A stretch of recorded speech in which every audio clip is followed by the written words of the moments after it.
चुनाव को सामने रख के प्राय ऐसे कदम उठाते हैं।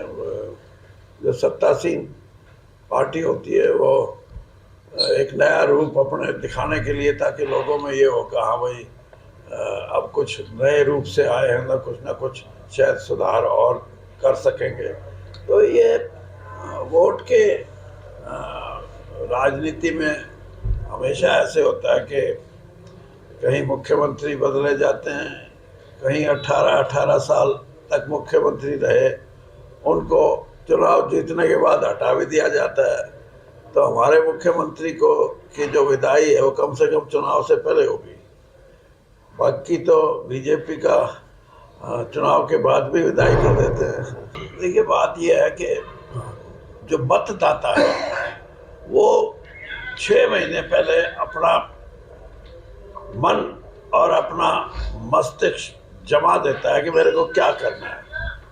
तो उसके बाद इस तरह के फेरबदल से कोई ज़्यादा ये मैं नहीं कहता कि कोई ज़्यादा लाभ हो, कोई ज़्यादा लाभ होने की गुंजाइश नहीं। हाँ, इस तरह के फेरबदल साल भर पहले हों तो मतदाता उस टाइम तक स्थिर नहीं होता कि मैं क्या करूँगा, किसको वोट दूंगा। अब ये समय नहीं है, अगले 5-7 दिन में तो आचार संहिता लग जाएगी, 2 महीने के अंदर अंदर चुनाव हो जाएगा, तो इससे कोई लाभ ज़्यादा मिलने का है नहीं। सर, आपने पहले ही क्लियर कर दिया था गठबंधन टूटेगा, राजू टूट गया, तो उसके ऊपर आपकी क्या प्रतिक्रिया? अरे यार, वो टूट टाट लिया के चर्चा ये चल रही है कि चौधरी ब्रजेंद्र सिंह के बीजेपी छोड़ने के बाद ये हरियाणा की राजनीति में भूचाल आया और ये मुख्यमंत्री भी बदले जा रहे हैं, क्या कहना चाहिए? नहीं, भूचाल भूचूल तो कुछ नहीं, लेकिन मेरा ये ख्याल था कि पार्टी, हमने तो पार्टी को सलाह भी, जब तक मैं तो अब भी बीजेपी में ही हूँ वैसे तो, अब कब उधर जाऊंगा वो तो आपको बाद में एक ऐसी प्रेस कॉन्फ्रेंस करनी पड़ेगी तब बताऊंगा। लेकिन मैं उनको सही सलाह देता था कि जिस सोच के साथ आप मतदाताओं से जोड़ने का प्रयास कर रहे हैं, ये सोच नहीं है। मतदाता आपसे कुछ और मांगता है, आप उसको ध्यान में रख के मतदाताओं से जुड़ो।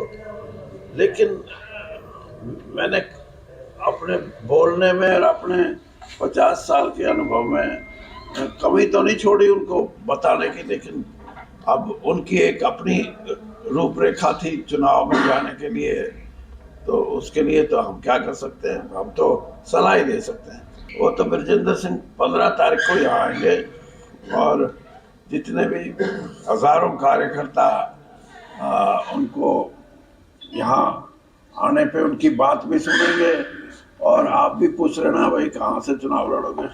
आज नायब सैनी जी शपथ ग्रहण समारोह उनका 5 बजे, क्या कहना है इस बारे में? ठीक है, नायब सैनी एक समाज में ऐसे व्यक्ति को मौका मिला है जो सामाजिक दृष्टि से कमेरे वर्ग का हिस्सा है, लेकिन पूरी मानसिकता अगर आरएसएस की है ना, तो उससे हटके कोई मुख्यमंत्री अपने विचारों को लोगों तक पहुंचाएगा तो ही इस तब्दीली से कुछ अंतर आएगा, वरना नहीं आता। तो चौधरी ब्रजेंद्र सिंह कब बीजेपी को अलविदा कहेंगे कुछ? वैसे तो अब अलविदा का ऐसे होता है कि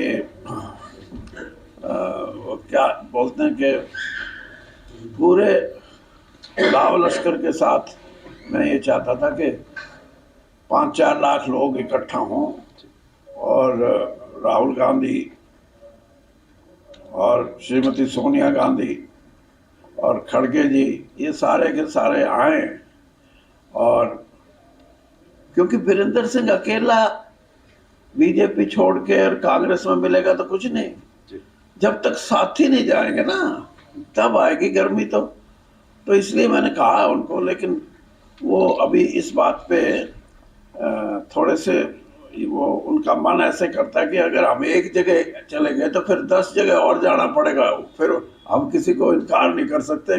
वो कहेंगे जी वीरेंद्र सिंह के यहाँ जाए, अब हमारे में चलो।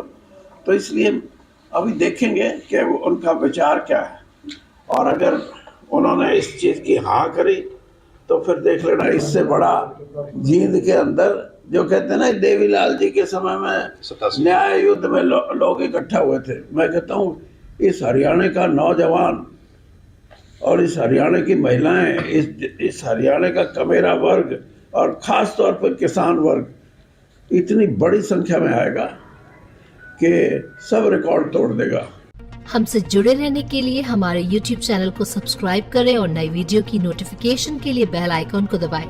अगर आप ये वीडियो Facebook पर देख रहे हैं तो लाइक जरूर करें और ज्यादा से ज्यादा शेयर करें। धन्यवाद।